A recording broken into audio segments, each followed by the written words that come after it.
live. Could you say that again, please, Kat? Webcast now live. Okay, thank you very much indeed. Welcome to today's meeting of the Espo Management Committee. The meeting is being broadcast live to the public.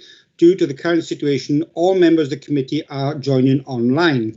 First, therefore, I will go around and ask everyone to introduce themselves. Could you just say if you're present, please? Councillor Bates. Present. Councillor Birdie. No. No. Present, sorry. Yep, sorry, I was muted. That's all right, that's fine. You won't be the first to do it or the last. Councillor Butlin. Here. Councillor Clancy. No. No, Councillor Clancy. Okay. Councillor Higgs. Present. Councillor Holditch. Present. Myself, I'm present, obviously. Councillor Rawlins. Present. Councillor Seaton. Present. I have, for some reason, here, Mr. Shepherd. Present. Councillor Shepherd. And Councillor Smith-Clare. No. Okay. Before we move on to consider the substantive items on the agenda today, as a reminder, can I please ask members to allow officers to present their reports before seeking to ask questions? I think it's going to be a lot easier if they can do. So can you make some notes? You will have plenty of time at the end, I can assure you, to ask as many questions as you wish. As we're all joining online, to ensure everybody has the opportunity to speak, I propose once the officers have finished presenting the item, I'll then open up for questions. To indicate you have a question, please use the raised hand function and I will call upon you one at a time. Are you all now aware of the raised hand function? I'm sure you must be. Yeah, that's fine. And a thumbs up is good as well. I propose that we vote by exception. I will therefore ask if there's any dissent to a recommendation. If there is, Kat will perform a roll call of members. Is everybody happy with that? Yes. I'm going to ask if a couple of you can just adjust your cameras slightly, please, because at the moment all I can see is from your nose up. So, Parminder, could you just alter your camera very slightly, please? Thank you. That's better. Thank you very much indeed. And also, Councillor Seaton, yes, you're all doing it now. That's fine. And it is of preference for you to leave your camera on throughout, but your volume off or muted. If you don't want to keep your camera on for whatever reason, I believe that's okay. But when speaking, I think it is only acceptable, and I think it's only right that you should have the camera on when speaking. Okay, so first of all, then we'll go through the minutes of the meeting held on the 24th of June, and I'll just go through the different pages. So I'll start off on page 3 of agenda item 1. So I'm going to be looking at that. So if there is anything, could you please shout out? Page 3, page 4, page 5, page 6, page 7, and page 8. Okay. Can we agree that the minutes of the meeting held on the 24th of June 2020 are correct? Does anybody wish to dissent against that? No. Then, Kat, could you please make sure that that's been recorded, that the minutes have been accepted? Number 2, to advise of any items the chairman has decided to take as urgent elsewhere in the agenda. There are no urgent items, although later on in the meeting I will be swapping around some agenda items just for convenience sake later on, but I'm not going to worry about that now. You'll see about that a bit later on. Any declarations of interest on this agenda, please? Yes, I've got Leicestershire probably, yes. Yes. Councillor Dr. Felton. Yeah, I declare an interest on the warehouse bit, and I'll withdraw from the meeting. Yeah. Okay, thank you. Anybody else? Well, the same for me, Chairman, the same as Kevin. Could I just clarify one point, if I may, through yourself? As I understand it, Kevin and I are allowed to remain, although we declare an interest, for discussion of the business case, but then I gather we withdraw or are ejected from the discussion of the site. Is that correct? I'm going to ask for clarification here. So can somebody, Kat, Mo, somebody can give me a bit more clarification, please? Chairman, that is correct. They can participate in the discussion about the warehouse and the need for a warehouse when it comes to the site of the warehouse, because Leicestershire, there is one site which Leicestershire County Council own, then both Dr. Feltham and Mr. Shepherd will have to declare an interest, a personal interest, which leads to bias and leave the room. Thank you. Do we declare an interest in the discussion part that we can stay for of the business case? Yes, you declare personal interest in the discussion. Thank you very much. Declare personal interest with bias in respect to the location of the warehouse. Fine. Thank Okay. you. Thank you. Is that okay? Yeah, we're all happy there. Okay, great. So agenda item number 4 is the draft annual governance statement, and I will ask the Mr. Smith, the director, to, or as I prefer to say, the managing director, to present this report. Thank you, Chair. And just to start off, it's great to see everyone in such good spirits today, despite challenging circumstances. This report's going to be taken by Richard, who's the incoming Finance Director at Espo. So Rich is going to take this one. Thank you, Christian. So in your papers, you've got the draft annual governance statement and a cover report, and I'm just going to briefly summarise the cover report. So the preparation of the annual governance statement is a requirement under local authority accounts and audit regulations, whereby Espo must conduct an annual review of the effectiveness of its system of internal control. Now, in normal years in the past, the AGS was presented for approval along with the statutory accounts, but this year that's not possible because the start of the audit has been delayed due to COVID. So what's being presented is a draft AGS that the committee is just requested to consider, and final approval for it will be sought when the statutory accounts are presented at a future committee meeting. Now, the process that was followed for preparation of the AGS was a self-assessment process where the director and each of the assistant directors completed a self-assessment questionnaire, which was designed to allow them to assess the controls that were in place in their areas of responsibility and ensure compliance with the 7 core principles of the framework on delivering good governance in local government. And these 7 principles, which are listed A to G, are in the cover report. The result of this self-assessment is that there are no major governance points to draw your attention to. The only significant governance issue identified was the risk of not achieving the budgeted trading surplus in this current financial year as a result of the COVID crisis.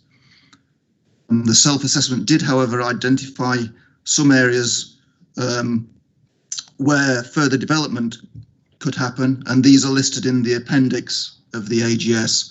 I won't go through these in detail, but just as an example, we've identified a further development opportunity in developing professional training for procurement teams, which addresses ethical issues, and also, for example, define a target and strategy to reduce our carbon emissions. So in summary, the committee is requested to consider the draft AGS and final approval will be sought at a later date along with the statutory accounts. Thank you very much indeed. Members, you have, of course, the agenda item in front of you, but it's the appendix, which is obviously the most important part. Opening up for questions. I see one hand. Ian, Councillor Bates. Thank you, Mr. Chairman. I understand the recommendations and approve those recommendations. Who else gets sent a copy of this? Do all the chief executives of all the partners get a copy? Or where does it go, please? Or does it go to finance directors of the partners? I'm not clear. Richard? Oh, Christian. So it traditionally goes as part of our annual governance statement, goes part of our reporting pack that goes to print each year.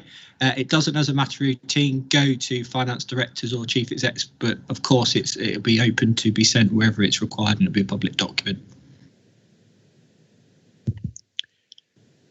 Ian, do you have anything else? Yeah, well, it just occurred to me, bearing in mind we all have a stake in Espo, all of us.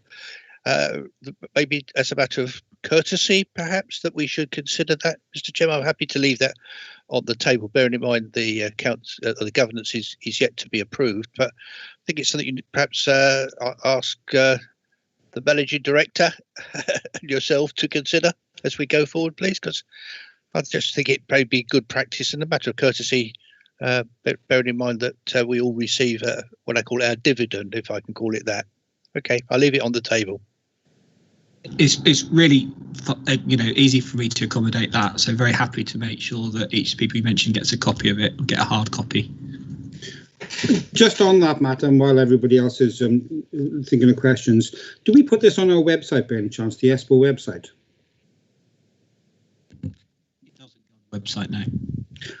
I'm so sorry. When you touch the button to actually speak, if you could just wait another second or two, because that's how long it takes just to kick in before you answer. Could you answer that again for me, please? Sure. No, it doesn't go on the website. Okay. All right. Okay. Well, members, by your deafening silence, I take it you're all in agreement with the first agenda item, and therefore, does anybody now? I'm sorry, I think I've got to read this correctly, otherwise Cat will tell me off. As much as I'm used to councillors, I'm frightened of Cat. Yes, right then. The recommendation asks that the Management Committee consider the draft annual governance statement and indicate whether it's consistent with members' perspective on the internal control within Espo. Is that all agreed? It looks like. Yes, thank you. Note the final approval will be sought when the statements account are present at a future management meeting. We was told why the statements account wasn't available now, so we'll have a second bite of this, so to speak, later on. Are we all agreed to that as well? Great stuff. Okay. Number 5, the director's report. The director, members, I will say this. I'm going to say this. I think it's silly that we have somebody who's in charge of Espo called a director. They are the managing director, and therefore I've always referred to them as the managing director. So therefore, I will say the managing director will present his progress update report that is set out on pages 35 to 44 of the pack. Managing director. The purpose of the report, as ever, is to update management committees on the actions and progress since the last management committee held on the 24th of June. The starting section is our overall financial performance, and I hope members would agree it's a super set of numbers given the context we've faced. You have a summary P&L up to the period of July. I'll just draw your attention at a very high level to some of the key numbers. You'll note total sales for 27 million against a budget of 31.8 million. Our rebate income is approximately £500,000 ahead of budget, and our expenditure, thanks to good cost control on the furlough scheme, is £500,000 below budget. When you take that overall, you can see our year-to-date, as of July, profit number 2.5 million, which, although is below the budget of 2.8 million, is actually ahead of last year and only £300,000 below budget. I think at the last committee, if we'd talked about being just £300,000 behind profit at this stage of the year, we'd all would have celebrated that. So I'm really pleased with our performance. It does show the level of financial resilience in Espo, and as a reflection of our customer base, obviously preparing to restart activity. The only other action on here is for me to draw your attention to the fact that we reforecast a lower surplus for the year at the last committee. At this stage, I'm not proposing to reforecast it again upwards, but when I come to committee in November, we'll very well likely do that. But at the moment, there's so much uncertainty, I don't want to reforecast every quarter. So what we'll do at the next committee, we'll likely have a higher forecast again, as things have eventuated in a much better position than we've predicted. Also, it's worth drawing attention to that Espo is, despite COVID, looking to the long-term financial strategy over a 10-year period, and later on the agenda there's a lot of detail in that about how we set out a set of financial planning over the next decade for Espo. Next section of the report covers Espo's operational progress, and the key things to point here is that we've continued to operate against a backdrop of COVID-19, and as you'd imagine we would do, our distribution centre is operating under a revised safe system of work regime. Leicestershire County Council's health and safety officers have formally signed off Espo's premises as COVID secure. The rest of the section covers the national support work that we continue to participate in, and gives you the activity stats. July is an incredibly important trading month for our stores business, and you've got a lot of information there about the activity that's been undertaken. I will also draw your attention to a key stat that we continue to battle with, which is our product availability. Our product availability target is 98%. Currently, it's at 94.55%, which means there's 543 lines out of 9,871 which are temporarily unavailable. That's a reflection of the world we're working in, indeed our own experience of demand surges from our customers, and the fact our supply chain has furloughed lots of their staff, and so there is general supply chain stress, but we continue to work hard to resource items and provide fantastic availability. As I say, we've got a targeted plan for the 543 lines, and it's subject to a kind of weekly conversation and governance. Got the facilities activity for July. We've limited our facilities management to just core activity. We haven't wanted to invite people onto our site unnecessarily, but obviously there's a certain amount of facilities management that needs to go ahead. And you have the health and safety reporting that you can see there's 2 minor incidents to report. And actually of relevance is the accident figure comparison year to year, and you can see an improved health and safety record over that period. Moving on to the staffing section, I'm pleased to report that the furloughing of 99 members of staff has now been completed, and all staff have returned to work from the 1st of September. Our sickness absence well managed over this period, and our levels have decreased again. We're now at 6.7 days against a corporate target of 7.5, so we're hitting the corporate target. Our completion rates for our mandatory training have maintained their higher levels despite our inability to do face-to-face training for staff, and we continue with regular interaction with our managers through various digital forums such as heads of service meetings, team meetings, regular staff briefings. Finally, and just to note that Espo has completed its quarterly review of health and safety and wellbeing, and that's reflected in the major risk records as part of the appendices. I'd also add in that clearly there are a lot of risks ahead, generally for our trade environment, be it Brexit, COVID, or other challenges yet to materialise. So, we're very conscious of the kind of risk to our trading environment. Members are asked to note and support the contents of the report. Members, you've heard the Managing Director's report. I'm just going to ask the one particular question with regards to the stock which is unavailable, and you give you state there. I see how many are currently not available, and we accept that. But how does that fare under normal circumstances? There must be always stock that is not available through one reason or another. So it says here the 543 lines are temporarily unavailable. How many would it normally be? A normal target is 98%, and a normal number would be maybe 200 out of sort of 10,000. So that gives you a kind of sense of scale. So it's not horrific, but it's something that's really important to us, and we're working on it. And is it primarily one particular area, or is it a variety of different areas? We've got our new normal 200 lines that, for whatever reason, it's hard to keep total availability, and the rest represents where there's demand surges, be it cleaning products or PPE equipment or anything that's related to COVID. Okay, thank you very much indeed. That's my questions. Does anybody else have any questions? I can't see any. Okay. Okay, the recommendation asks that the committee note and support the report. Are we all agreed? Yes, no dissenters, no, fine. Okay, that's fine. Thank you very much indeed. Okay, I'll just move on to the next.